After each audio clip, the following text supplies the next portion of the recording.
कल के दिन आप लोगों ने पढ़ा था कि प्राथमिक अल्कोहल और द्वितीयक और तृतीयक अल्कोहलों में भी भेद कैसे किया जाए, जिसके दो प्रोसेस हम पढ़ चुके हैं। पहला ल्यूकास अभिकर्मक की सहायता से और दूसरा तीनों पर डिफरेंस हम लोग पढ़ चुके थे कि विहाइड्रोजनीकरण करवाते हुए। आज हमें प्राथमिक द्वितीयक और तृतीयक अल्कोहलों में फिर से डिफरेंस निकालना है, बशर्ते आज हमारा प्रोसेस थोड़ा सा अलग है। क्या करते हुए हमें कराना है? ऑक्सीकरण। हमें प्राथमिक अल्कोहल का ऑक्सीकरण, द्वितीयक अल्कोहल का ऑक्सीकरण और तृतीयक अल्कोहल का भी ऑक्सीकरण करवाना है और फिर पता करना है कि तीनों में डिफरेंस क्या क्या है। तो मैं एक एक प्रकार के अल्कोहल का ऑक्सीकरण करवाता हूं। देखो, सबसे पहले मैं चेक करूंगा कि अगर प्राथमिक अल्कोहल का ऑक्सीकरण कराया जाए तो कौन सा पदार्थ निर्मित होता है। बेटा, अगर मैं किसी प्राथमिक अल्कोहल की बात करूं तो मेरे पास सबसे नॉर्मली अल्कोहल है एथेनॉल। फॉर्मूला होता है CH3CH2OH।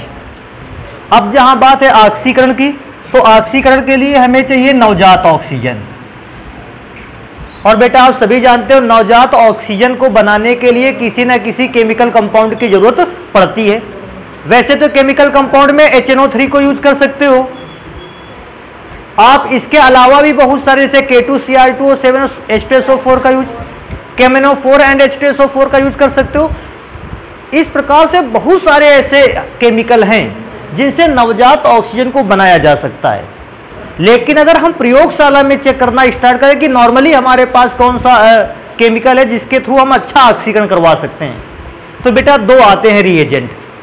एक तो सबसे पहला आता है K2Cr2O7 और H2SO4 का सॉल्यूशन, और दूसरा आता है KMNO4 और H2SO4 का सॉल्यूशन। तो उनमें से कोई एक सॉल्यूशन को यूज करना है, क्योंकि हम लोग पिछली भी अभिक्रियाओं में K2Cr2O7 और H2SO4 का यूज लगातार कर रहे हैं। बेटा, हम भी चाहते हैं कि हम बार बार इसको चेंज ना करें। जैसे ही आपने इन दो केमिकल्स को मिलाया, नवजात ऑक्सीजन प्रोड्यूस हुई। अब ये नवजात ऑक्सीजन रिएक्शन करेगी। कैसे रिएक्शन करेगी? तरीका फिर से इसमें देखना है। OH जिस कार्बन से जुड़ा था उसी कार्बन का हाइड्रोजन, फिर से ध्यान रखना, OH जिस कार्बन से जुड़ा था उस कार्बन का हाइड्रोजन निकलेगा। एक हाइड्रोजन यहां से, एक हाइड्रोजन यहां से। यह अभिक्रिया करेगा किसके साथ? ऑक्सीजन। हाइड्रोजन हाइड्रोजन ऑक्सीजन के साथ अगर रिएक्शन करेगा, बेटा पहला केमिकल कंपाउंड बनकर तैयार होगा जल। अभी सोचते हैं बचता कौन कौन है। CH3CH, तो यहां बचा बेटा CH3CH। अच्छा, दो H थे, एक तो चला ही गया था, एक यहां का H, एक ये H। O के साथ निकलकर वाटर मॉलिक्यूल बना रहा था। अब CH बचा, अगर ध्यान दिया जाए तो केवल OA वाला बचा, तो CH3CHO। अभी सोचने वाली एक और बात है कि सर जी, अगर आपने एथेनॉल को रखा था तो एसिटाल्डिहाइड बनता है, प्रोपेनॉल रखे होते तो प्रोपेनल्डिहाइड बनता, और ब्यूटेनॉल रखते तो ब्यूटेनल्डिहाइड बनता। मतलब अगर कोई भी प्राथमिक अल्कोहल बनाते आप रखते तो उसकी जगह पर एल्डिहाइड का निर्माण होता। ये जरूर है कि एथेनॉल को यूज किया तो एस्टल्डिहाइड बना। आप दूसरा अल्कोहल रख लेते तो दूसरा, मैंने बताया प्रोपेनॉल को रखते तो प्रोपेनल्डिहाइड बनता। अर्थात मैं एक अगर सिंपल चीज देखूं, अल्कोहल का ऑक्सीकरण कराने पर कोई ना कोई एल्डिहाइड जरूर बनेगा। आज हमारी एक्शन में एस्टल्डिहाइड बना, लेकिन अगर आप केमिकल को चेंज कर दोगे, अल्कोहल को चेंज करोगे, एथेनॉल की जगह पे प्रोपेनॉल को यूज करोगे तो फिर प्रोपेनल्डिहाइड बन जाता। तो एक जनरल सा फॉर्मूला है कि अगर किसी अल्कोहल का ऑक्सीकरण कराया जाए और वो अल्कोहल कैसा अल्कोहल है? प्राथमिक, तो फिर उसके ऑक्सीकरण पर एल्डिहाइड का निर्माण होता है। तो मेरे लिए अगर सबसे इंपॉर्टेंट चीज रहेगी तो मैं इसको बताऊंगा कि हमारे पास अगर कोई भी प्राथमिक अल्कोहल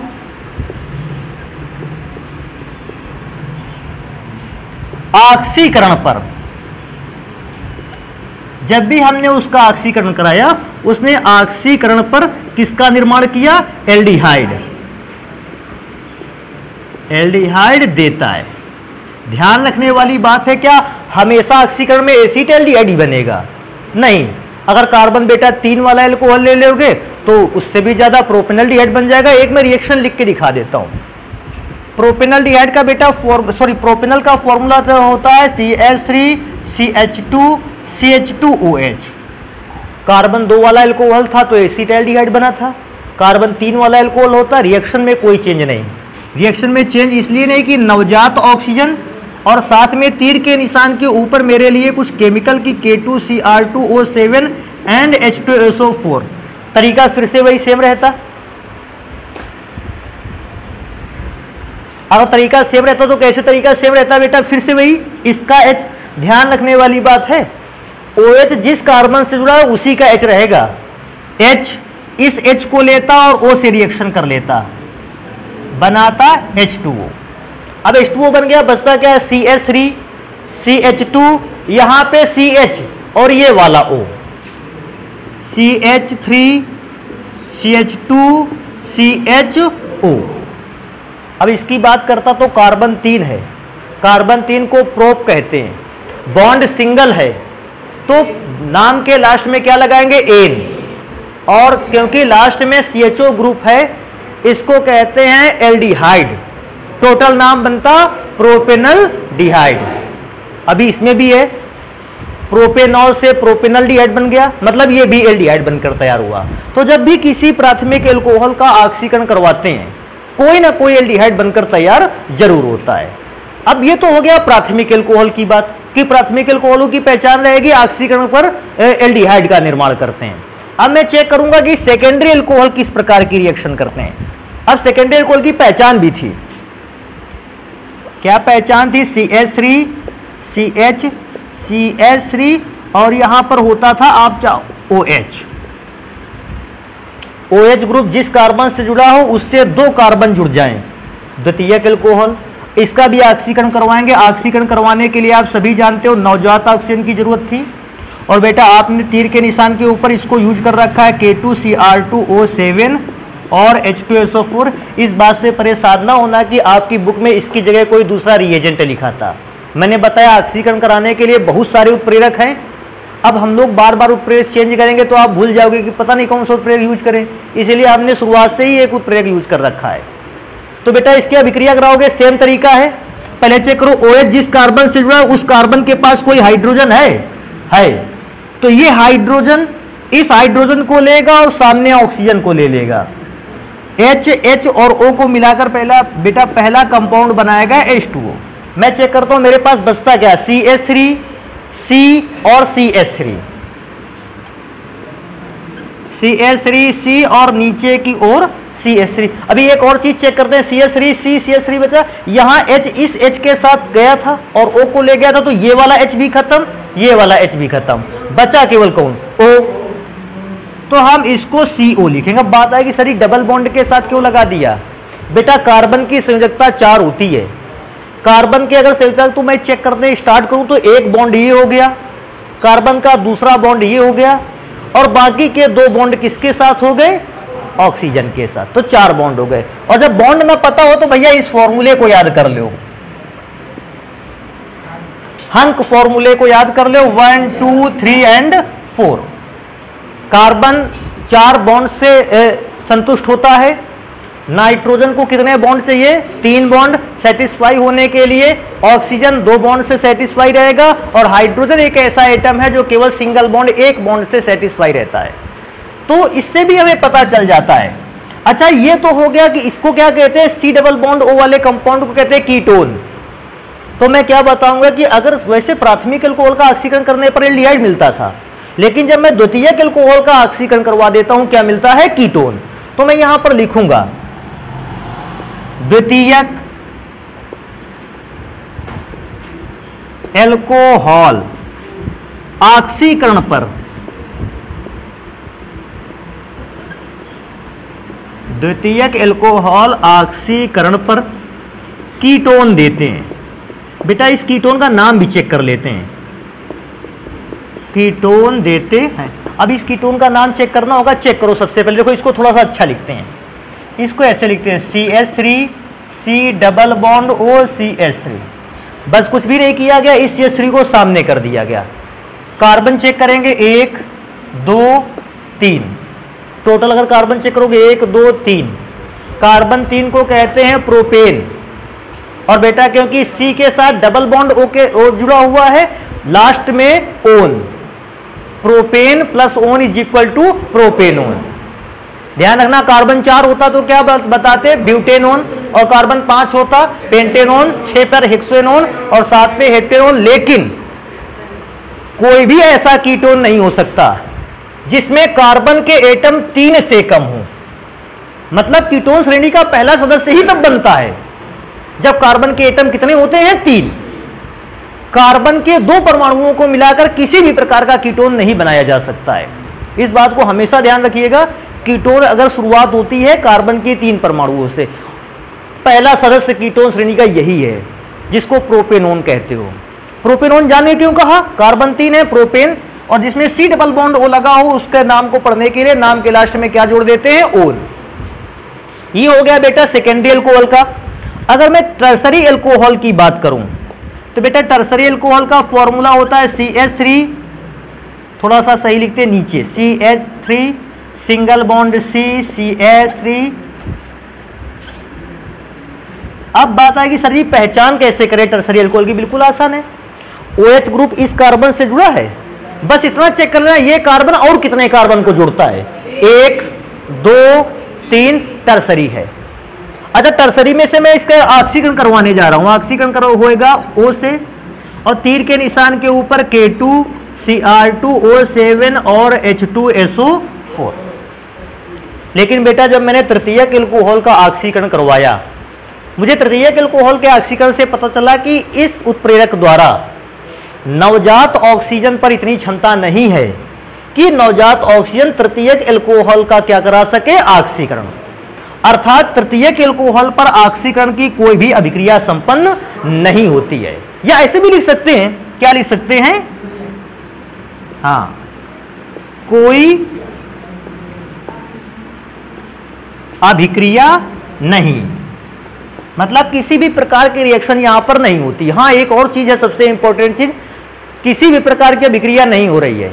लेकिन क्यों नहीं हो रही है, तो उसका रीजन है बेटा, पहले अल्कोहल को जब आपने चेक किया OH जिस कार्बन से जुड़ा था उस पर हाइड्रोजन था, ऑक्सीकरण हो सकता है। मैंने दूसरे वाले को चेक किया, OH जिस कार्बन जुड़ा था उस पर हाइड्रोजन था, अभिक्रिया में ऑक्सीकरण हो सकता है। इसको मैंने चेक किया, OH जिस कार्बन से जुड़ा था कम से कम एक H था, ऑक्सीकरण करवाया जा सकता है। मैंने इसको चेक किया, OH जिस कार्बन से जुड़ा था कोई भी हाइड्रोजन नहीं था, इसलिए इसका ऑक्सीकरण नहीं हो सकता। लेकिन अभी एक और चीज इसमें से निकल के आती है कि क्या सर जी इसका ऑक्सीकरण कभी नहीं हो सकता है, तो फिर बेटा आएगा कि अगर प्रबल ऑक्सीकारक को यूज में लाया जाए तो फिर इसका भी ऑक्सीकरण हो जाएगा। अब फिर एक बात आ गई, प्रबल ऑक्सीकारक का मतलब नाइट्रिक एसिड जैसे है, प्रबल ऑक्सीकारक अगर इनको यूज में ले आए तो फिर इसका ऑक्सीकरण हो सकता है। अब बात आ जाती है कि ऑक्सीकरण हो सकता है तो क्या बनता है, बाई चांस ऑक्सीकरण करवा भी दिया प्रबल ऑक्सीकारक से तो क्या बनेगा, तो बनेगा एसिटिक अम्ल। कौन सा अम्ल बनेगा, तो इसमें से थोड़ा सा लिखते हैं कि जनरली मेरे यहां जो इस उत्प्रेरक को यूज किया है इसमें तृतीयक अल्कोहल ने किसी भी प्रकार की अभिक्रिया नहीं की। तो तृतीयक अल्कोहल के लिए विशेषता क्या लिखेंगे हम, कि तृतीयक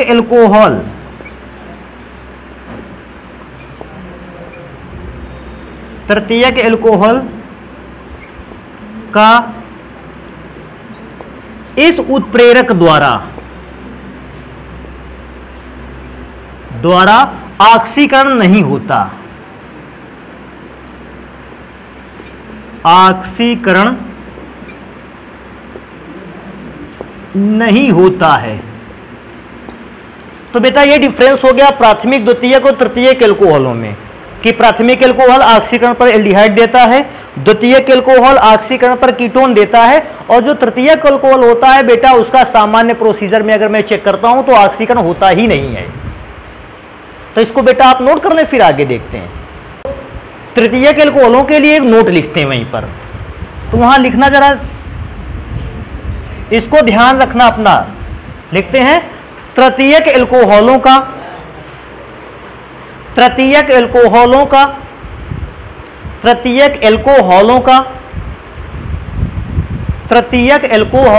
ऑक्सीकरण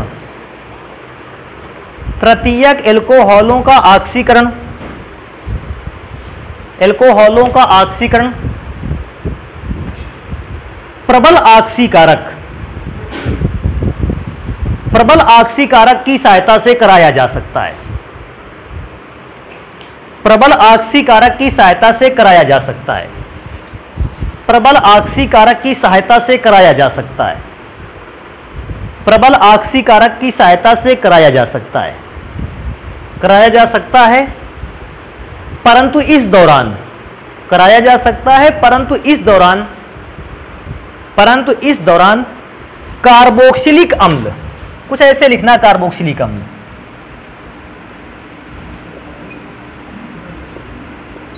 कार्बोक्सिलिक अम्ल,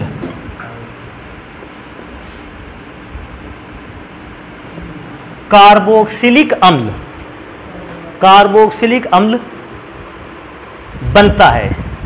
कार्बोक्सिलिक अम्ल बनता है। कार्बोक्सिलिक अम्ल बनता है। कार्बोक्सिलिक अम्ल बनता है।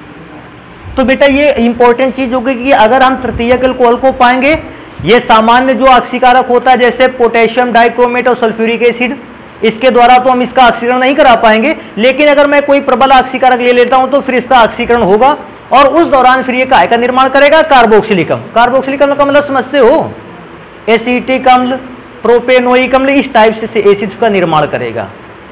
तो बेटा इसको पढ़ने के बाद अब क्योंकि एल्कोहल के विषय में पढ़ाई कंप्लीट हो रही है, एक और चीज एल्कोहल के विषय में पढ़ते हैं, इंटरचेंज। एल्कोहलों का इंटरचेंज क्या है? इंटरचेंज है कि आपको एक प्रकार का एल्कोहल दिया हुआ होगा और आपको दूसरे प्रकार का एल्कोहल उसी से प्राप्त करना होगा। मतलब जैसे हमें मेथिल एल्कोहल दे देगा तो एथिल एल्कोहल को प्राप्त करना होगा, एथिल एल्कोहल को दे देता है तो प्रोपिल एल्कोहल निकालना होगा। और इस प्रकार से अगर एल्कोहलों की इंटरचेंज को पढ़ें तो दो प्रकार के आते हैं। पहला इंटरचेंज आता है जब कम कार्बन परमाणुओं से ज्यादा कार्बन परमाणुओं वाला एल्कोहल बनाया जाए, और दूसरा इंटरचेंज आता है जब ज्यादा कार्बन परमाणुओं से कम कार्बन परमाणुओं वाला एल्कोहल बनाया जाए। पहले हम उस प्रोसीजर को पढ़ेंगे जिसमें कम कार्बन वाले एल्कोहल से ज्यादा कार्बन वाले एल्कोहल को बनाकर तैयार किया जाता है। चेक करते हैं, जैसे हमारे पास क्वेश्चन आ गया कभी इस टाइप से, बेटे आपके पास क्वेश्चन भी आएंगे, मेथिल एल्कोहल से एथिल एल्कोहल, एथिल एल्कोहल प्राप्त करिए। बेटा ये क्वेश्चन दूसरे हिसाब से भी आ सकता है। कैसे आ सकता है? मेथिल एल्कोहल का परिवर्तन एथिल एल्कोहल में करिए, या ऐसे कह सकता है मेथनॉल से एथनॉल को कैसे प्राप्त करेंगे। तो बेटा मेथिल एल्कोहल से एथिल एल्कोहल को अगर प्राप्त करना है, चेक करते हैं सबसे पहले मेथनॉल का या मेथिल एल्कोहल का फॉर्मूला क्या होता है। मैंने मेथिल एल्कोहल के फॉर्मूले को बहुत पहले से पढ़ रखा है, CH3OH, और हमको इससे बनाकर तैयार करना है एथिल एल्कोहल। एथिल एल्कोहल के फॉर्मूले को पढ़ा है C2H5, या इसी फॉर्मूले को थोड़ा सा चेंज करके लिख लेते थे CH3CH2OH। अभी मुझे देखना है कि क्या ये कम कार्बन से ज्यादा कार्बन वाला प्रोसीजर है कि ज्यादा कार्बन से कम वाला। मैंने चेक किया, मेथिल एल्कोहल पे एक कार्बन था और जबकि एथिल एल्कोहल पे कार्बन परमाणुओं की संख्या 2 है। मैं इसको देखते ही समझ गया कि इस बार मुझे कम कार्बन वाले एल्कोहल से ज्यादा कार्बन वाले एल्कोहल का निर्माण करना है। तो ये निर्माण कैसे होगा, ध्यान दो इधर। एक एल्कोहल का चेंज दिखाते हैं, फिर दूसरे एल्कोहल का चेंज आप लोग बताना कि कैसे इस हिसाब से उसको करवाना है। मेथिल एल्कोहल का बेटा फॉर्मूला है CH3OH। हमें अभिक्रिया यहां से स्टार्ट करनी है और हमारी अभिक्रिया के लास्ट में हमें यह पदार्थ मिल जाना चाहिए। तो अगर आपको कार्बन बढ़ाना है, सबसे पहला केमिकल रिएक्शन आपको करवाना चाहिए PCl5 से। फिर एक बार दोबारा से मैं रिपीट कर दूं, जब भी आपको ऐसा लगे कि हमें कार्बन बढ़ाना है, पहला रिएक्शन किसके साथ रहेगा, PCl5। फास्फोरस पेंटाक्लोराइड याद होगा, P5Cl के साथ अटैच होता था और फिर ये करता क्या था कि अपने 2 Cl छोड़ देता था और उसकी जगह पे ग्रहण किसको करता था, O को। तो पहला केमिकल कंपाउंड बनकर तैयार होगा POCl। मैं दोबारा से इस बात को रिपीट कर दूं, P अपने 2 Cl एटम को छोड़ता है और केवल 3 Cl रखता है। अब अभी सोचने वाली बात है, अगर वो 2 Cl एटम को छोड़ेगा तो उनकी जगह पर भी तो किसी को लगाना है, तो उनकी जगह पर कौन लगेगा? O। अभी सोचो अगर O यहां से निकल गया और PCl5 के साथ जुड़ते हुए POCl3 बना लेगा, O निकल जाने पर एक बॉन्ड किसका खाली हो गया? CH3 का, और एक बॉन्ड खाली हो गया H का। तो जो 2 Cl आपके पास बच रहे हैं उनमें से एक Cl मिलेगा H को, और बेटा दूसरा Cl किसको मिलेगा? CH3 को। तो जब दूसरा Cl मिला CH3 को तो मैंने उसको लिखा CH3Cl। अब हम इसको थोड़ा सा मिटा देते हैं ताकि हमारी रिएक्शन समझ में आए। अभी एक और चीज, सर जी ने जिसको पाया उसको सामने लिख लिया और जिनको पाया उनको नीचे लिख दिया, पता नहीं कोई नियम ही नहीं था। बेटा एक चीज जरा चेक करो, जिससे हमें कंपाउंड की रिएक्शन स्टार्ट करनी है और जिस पर हमें रिएक्शन स्टार्ट करनी है, दोनों ने कार्बन को कंटेन किया है, तो हम भी उन्हीं केवल केमिकल्स को सामने लिखें जिन पर कार्बन है। अभिक्रिया में जो अन्य पदार्थ बन रहे हैं उनको तीर के निशान के नीचे लिखा जाए, और किस निशान के साथ लिखा जाए? माइनस साइन के साथ लिखा जाए, कि यहां से ये अभिक्रिया करके क्या कर दिए गए? अलग कर दिए, निकाल दिए गए हैं। लेकिन अभी भी कार्बन एक है, ये तो क्लोरीन है। तो बेटा अब इसमें कार्बन को बढ़ाने के लिए हम एक विशेष प्रकार के अभिकर्मक का सहायता लेते हैं, पोटेशियम साइनाइड। आप इसकी जगह पे सोडियम साइनाइड भी ले सकते हैं, लेकिन कोई भी एक साइनाइड लेना है। बेटा K पर पॉजिटिव चार्ज आता है, Cn पर निगेटिव, और वैसे तो इस पे भी आएगा, CH3 पे पॉजिटिव और Cl पर। अगर अभिक्रिया का तरीका ये रहेगा, आप सोच के बताओ, K पर पॉजिटिव चार्ज था, ये इसके Cl के साथ कनेक्ट होगा। अच्छा माइनस के Cl इसलिए कैसे, हमें इसमें कार्बन है नहीं, इसको हटाना है, अलग करना है, बचेगा कौन? CH3 पॉजिटिव चार्ज किसके साथ जुड़ेगा? Cn के साथ, तो CH3Cn। अभी एक और प्रोसेस का हिस्सा रह जाता है, कार्बन के साथ मुझे क्या जोड़ देने हैं? हाइड्रोजन। CH3 की जगह CH3, लेकिन C के साथ H है वहां, और अपने यहां C के साथ कौन है? N। H जोड़ते हैं, और H को जोड़ते हैं कैसे? नवजात हाइड्रोजन को। अब कहोगे सर जी आप नवजात हाइड्रोजन, पता नहीं कौन सी हाइड्रोजन है, तो तुमको बताएं, जब हाइड्रोजन गैस को तुरंत बनाया जाए, ताजा बनाया जाए, ज्यादा अभिक्रियाशील होती है, और ऐसी हाइड्रोजन को हम क्या नाम देते हैं? नवजात हाइड्रोजन। और लिखने का तरीका क्या है? आप एक उसे ब्रैकेट के अंदर लिख देते हैं। और नवजात हाइड्रोजन ताजा बनाई गई, इसका मतलब कैसे ना कैसे तो बनाई गई होगी। तो इसको बनाया गया है जब हमने लिथियम एल्यूमिनियम हाइड्राइड को क्या किया है? हीट किया है। जैसे लिथियम एल्यूमिनियम हाइड्राइड को मैंने गर्म किया, उसने नवजात हाइड्रोजन दिया, और नवजात हाइड्रोजन रिएक्शन करेगा CH3Cn से।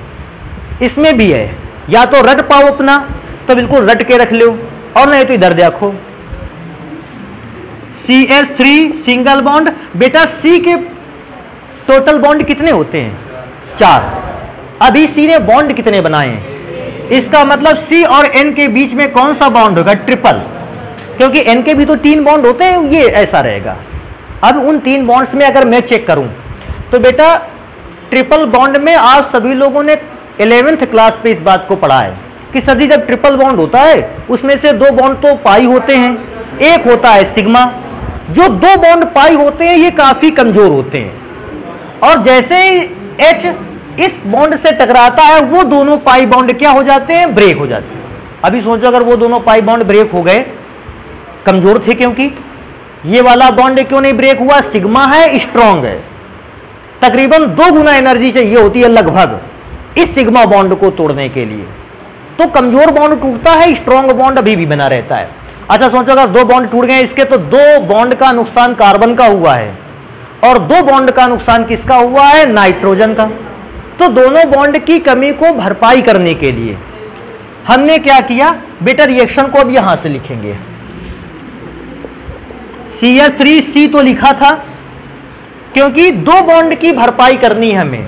हमने 2 हाइड्रोजन दिए C को, और 2 हाइड्रोजन किसको दिए? N को। जैसे मैंने 2 हाइड्रोजन C को दिए, 2 हाइड्रोजन N को दिए, वो जो 2 बॉन्ड टूटे थे दोनों से, कमी पूरी हो गई। भैया हम यही चाहते थे कि किसी भी बॉन्ड की कमी ना रह जाए। तो ये बात समझ में आए कि C को 2 हाइड्रोजन क्यों मिला?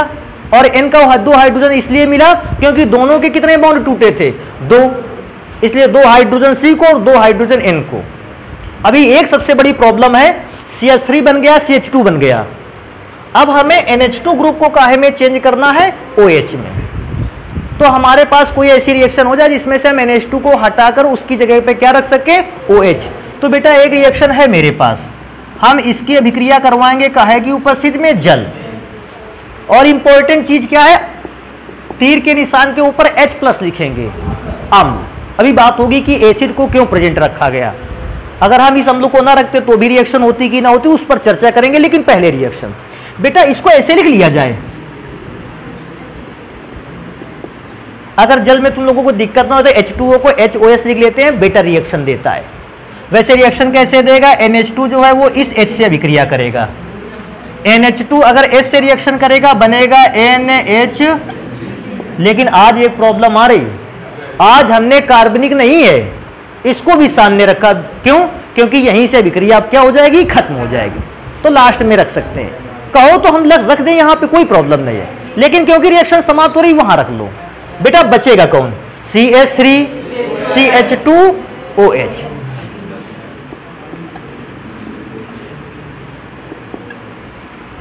आप चाहो तो मैं बॉन्ड लगा दूं, कोई प्रॉब्लम नहीं। इसी CH3 CH2 OH को हम क्या लिख सकते हैं? C2H5OH। तो इस प्रकार से मेथनॉल से एथनॉल बना लिया। लेकिन अभी एक बात रह गई, ये एसिड की प्रेजेंस क्यों रखी? सोचो, मैं एक काम कर लेता, मैं इसको एसिड को हटा देता हूं 2 सेकंड के लिए। जब इस केमिकल और इस केमिकल के बीच रिएक्शन हुई है, ये 2 अलग अलग यौगिकों को निर्मित करता है। होता कि अगर मैं अम्ल न रखता, ये केमिकल फिर इससे अभिक्रिया कर लेता और अभिक्रिया करने के बाद फिर से ये बना डालता। मतलब हम अभिक्रिया करके एल्कोहल बनाने की कोशिश कर रहे हैं और एल्कोहल फिर से अभिक्रिया करके फिर से चेंज होता है जल में और एमीन में।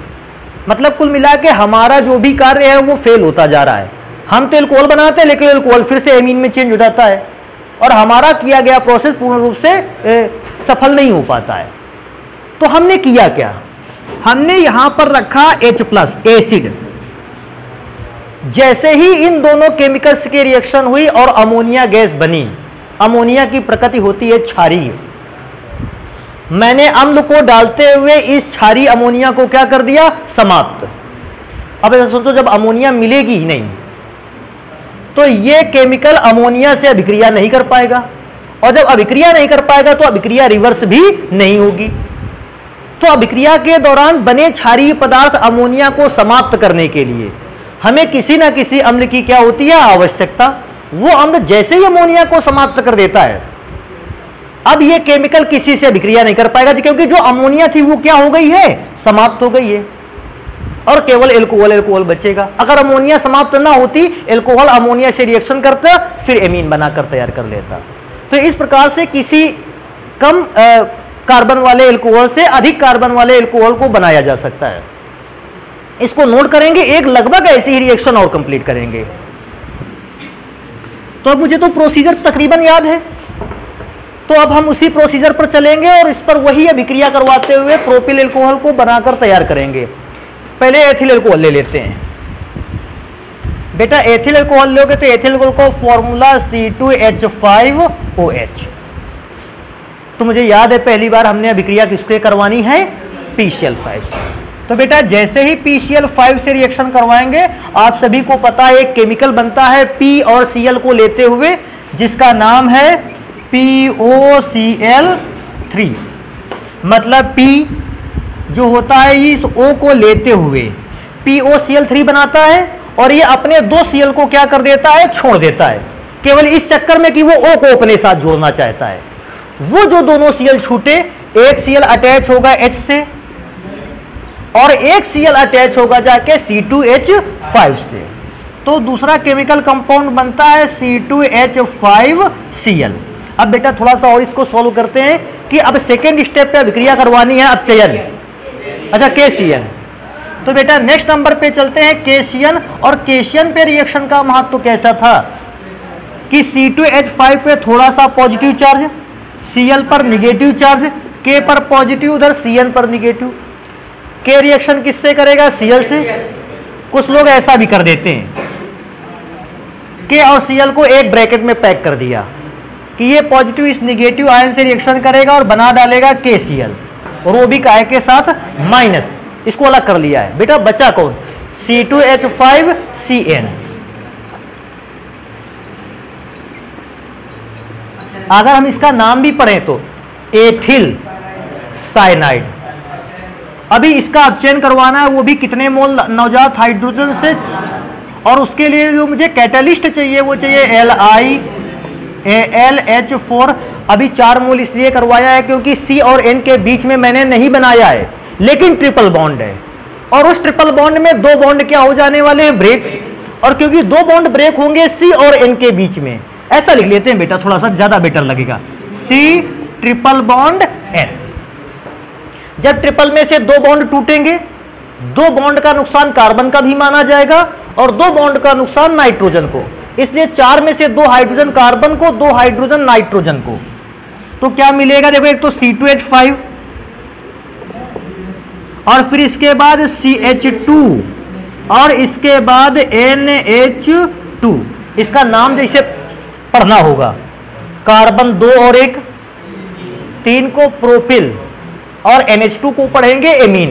दिस इज प्रोपिल एमीन, या एक और नाम है एमिनो प्रोपेन।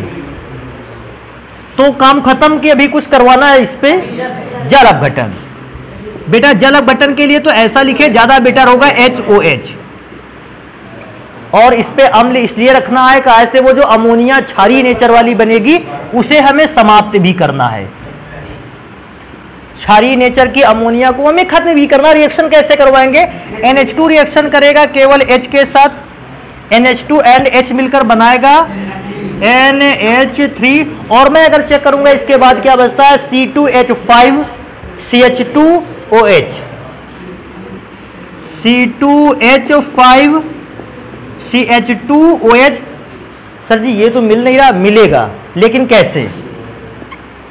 बेटा C 2 है, 1 कार्बन ये है, टोटल कार्बन अगर मैंने जोड़े तो C3, और बेटा H5 एंड 2 7 एंड साथ में लगा हुआ है OH, तो प्रोपिल एल्कोहल को हमने बना लिया। अच्छा मेरे ख्याल से ऐसा रखे रहेगा कि अगर हमको प्रोपिल एल्कोहल दे, कार्बन 3 वाला, कार्बन 4 वाला एल्कोहल भी बनाया जा सकता है, और कार्बन 4 वाला दे दे, कार्बन 5 वाला एल्कोहल बनाया जा सकता है। इसमें से कोई प्रॉब्लम नहीं होनी चाहिए, प्रोसीजर सेम रहने वाला है। 3 से डायरेक्ट 5 कभी नहीं आते हैं। जब कभी कम कार्बन से ज्यादा कार्बन की बात करता है, एक ही कार्बन एटम बढ़ाने की बात करता है, क्योंकि अगर 3 से 5 पे आ जाएगा तो फिर उसके हालांकि दूसरा प्रोसीजर भी है, लेकिन इस हिसाब से तो उसमें 2 बार यही रूल लगाना पड़ेगा। एक बार 3 कार्बन से 4 कार्बन वाला, और फिर 4 कार्बन से 5 कार्बन वाला। हालांकि उसके लिए एक और रूल आता है जिसको कहते हैं वोल्टेज फिटिंग अभिक्रिया या वोल्टेज अभिक्रिया। उसके थ्रू फिर हम कार्बन बढ़ाते हैं पहले, और इसके बाद हम रिएक्शन को कंप्लीट करवाते हैं। लेकिन उसके लिए फिर थोड़े से प्रोसीजर अलग रहते हैं। अपने यहाँ एक ही कार्बन एटम को बढ़ाने के लिए आएगा, 3 से 4, 4 से 5, 5 से 6। तो बेटा ये समझ में आ जाएगा ना? स्टेप बढ़ना जानते हो इसको जल्दी से नोट करते हैं। तो बेटा अगले प्रोसीजर पर अगर चलें, इसमें देखो एथिल एल्कोहल से मेथिल एल्कोहल को बनाने की बात की है। मैंने तुरंत चेक किया इसको। C2H5 एथिल एल्कोहल होता है और CH3OH होता है मेथिल एल्कोहल। इस बार मैंने क्या देखा, हमारा प्रोसेस तो बिल्कुल अपोजिट है। ज्यादा कार्बन वाला केमिकल कंपाउंड दिया गया, एल्कोहल दिया गया है, और कम कार्बन एटम वाला एल्कोहल हमें डिमांड कर रहा है कि इसको बनाकर तैयार करो। तो बेटा प्रोसीजर भी बदल गया। अभी तक कम वाले से ज्यादा वाले का कार्बन को एल्कोहल बना रहे थे, उसका अलग नियम था। अब ज्यादा कार्बन वाले एल्कोहल से कम कार्बन वाले एल्कोहल को बना रहे हैं, इसका नियम अलग है। लेकिन अगर एक बार हमने इसको बना लिया, हर प्रकार के ज्यादा कार्बन वाले एल्कोहल को कम कार्बन वाले एल्कोहल में चेंज करने का यही नियम बना रहेगा। भाई प्रोसीजर में या तो ज्यादा से कम पर कार्बन जाता है या कम से ज्यादा पर। इस प्रोसीजर को चेक करते हैं, जहां नहीं आएगा उसको फिर डिस्कस करेंगे। एथनॉल को लेते हैं। बेटा एथनॉल को लेंगे, इसको थोड़ा सा अच्छा ले लेते हैं। एथनॉल को ऐसे लिखा जाता है CH3CH2। जैसे ही हमको एल्कोहल मिल जाए और हमें ऐसा लगे कि हमें इससे कार्बन कम करना है, इसका 2 बार ऑक्सीकरण करवा डालो। सबसे पहले इसका ऑक्सीकरण करवाओ, और ये ध्यान रखो इस चीज को हमेशा ये लाइन जो है बहुत इंपॉर्टेंट रहेगी, जो मैं बोलूंगा कि अगर एल्कोहल है पहली बार ऑक्सीकरण होगा तो एल्डिहाइड में चेंज होगा, और दूसरी बार ऑक्सीकरण हुआ तो अम्ल में चेंज होगा, कार्बोक्सिलिक अम्ल में। फिर से मैं इस बात को दोबारा रिपीट कर देता हूं, कोई भी एल्कोहल, प्राइमरी एल्कोहल पहली बार ऑक्सीकरण पर एल्डिहाइड में और दूसरी बार ऑक्सीकरण करने पर कार्बोक्सिलिक एसिड में चेंज करता है। क्योंकि पहला बार हम बता रहे हैं इसको, हम इसका ऑक्सीकरण 2 बार कराने का मतलब अलग अलग करा कर दिखाएंगे, और नहीं तो इसके बाद क्या करेंगे, एक साथ 2 बार करवा देंगे। एक साथ 2 बार का मतलब कैसे, एक बार कराओगे तो 1 मोल नवजात ऑक्सीजन से, फिर 1 मोल नवजात ऑक्सीजन से, और एक साथ कराना है तो 2 मोल नवजात ऑक्सीजन से एक ही बार में। लेकिन क्योंकि पहला है फॉर्मूला है, हम इसका एक एक स्टेप करके दिखाते हैं। बेटा इसका अभिक्रिया करवाओगे सबसे पहले कितनी बार नवजात ऑक्सीजन से, 2 बार।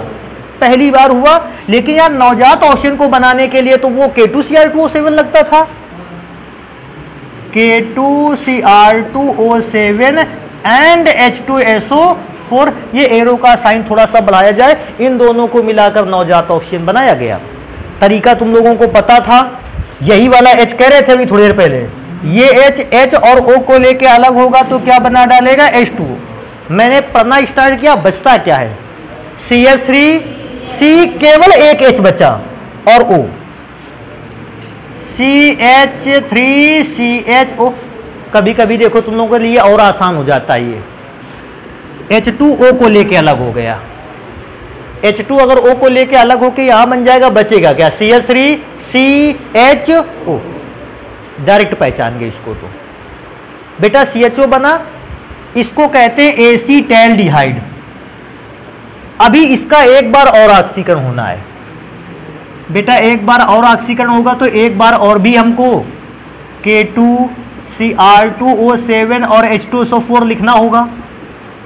बेटा ये O इस O से आके कंबाइन कर लेगा, और O कितने हो जाएंगे, 2, CH3COOH, CH3COO और H। और सर जी H को तो तू पहले अंदर लिखा था, बाद में बाहर लिख लिया।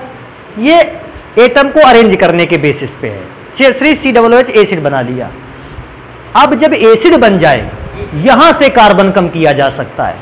कैसे कम किया जा सकता है, अगर मैं इसे हीट कर दूं CCl4 की उपस्थिति में, कार्बन टेट्राक्लोराइड की उपस्थिति में मैं इसे गर्म करूं, बेटा ये अपने अंदर से कौन सी गैस को अलग कर देता है, CO2। CO2 अलग होगी, मैं यहां लिखे देता हूं, CO2 अलग हो गई। इसके बाद बेटा सोचो बचा कौन होगा, CH3 और एक H और, मतलब बचा होगा CH4। अभी देखो कार्बन कम हो गया, अभी कार्बन यहां पे 2 थे, कार्बन वहां भी 2 थे, वहां 2 थे, लेकिन अब एक कार्बन को मैंने गैस फॉर्म में अलग कर दिया CO2 के रूप में, एक कार्बन बचा। अब जब आपको मेथेन से को चेंज करना है मेथनॉल में, पहली बार अभिक्रिया होगी क्लोरीन से। अच्छा क्लोरीन से करेगा, एक H एक Cl से रिएक्शन करेगा, क्या बना डालेगा, HCl माइनस के साथ। बचा कौन, CH3 किससे रिएक्शन कर लेगा, Cl से, CH3Cl। और जब ये बनकर तैयार हो जाए, लास्ट स्टेप है अभिक्रिया करवा लो किसी ना किसी अपने आप क्षार से। क्षार जानते हो ना, NaOH, KOH, NH4OH, किसी भी क्षार से रिएक्शन करवाओ। रिएक्शन कैसे, Na प्लस चार्ज OH पे, CH3 पे प्लस Cl पर, Na किससे कंबाइन करेगा, NaCl। CH3 किससे कर देगा, OH से। तो अब हम इस अभिक्रिया को अगर पहचानने की कोशिश करें, कैसे पहचानेंगे, 2 बार ऑक्सीकरण, 2 बार ऑक्सीकरण के बाद एक बार CCl4 की उपस्थिति में क्या किया गया, गर्म। और फिर इसके बाद ये हुआ कि हमने जो भी कंपाउंड मिला, हमने उसकी अभिक्रिया का ऐसे कराई, Cl2 से और फिर क्षार से। फिर मुझे याद है, एक बार मैं इसको रिपीट करूं, 2 बार ऑक्सीकरण, फिर CCl4 की प्रेजेंस में मैंने इसको हीट किया, जो भी एल्केन बना उसको पहली बार क्लोरीन से, दूसरी बार क्षार से। तो बेटा ये तो मैंने कर रखा है। अब हम एक तुमको देने वाले हैं रिएक्शन, इसको अपना कंप्लीट करो। रिएक्शन में कौन सा रहेगा, C3H7 से C3H7OH से आपको C2H5OH बनाना है। C3H7OH को ऐसे लिख लेना, C2H5CH2OH, और फिर रिएक्शन स्टार्ट कराना। ना आएगी रिएक्शन तो हमको बताना, हम इस रिएक्शन को कंप्लीट करवा देंगे, और इसे आ जाएगी तो कोई प्रॉब्लम नहीं, स्टेप सारे के सारे यही रहेंगे। NaOH की जगह पर H2O को लिखा जा सकता है। H2O कम मात्रा में रिएक्शन को करवा पाता है, और क्षार जो प्रबल है ये आयनों में बहुत अच्छा ब्रेक होता है। और तुम ये सभी लोग जान जाओ कि आयन में ब्रेक जो हो गया कंपाउंड, उसकी रिएक्शन बहुत तेज होती है। सबसे फास्ट रिएक्शन होती है जो आयन के बीच में होती है।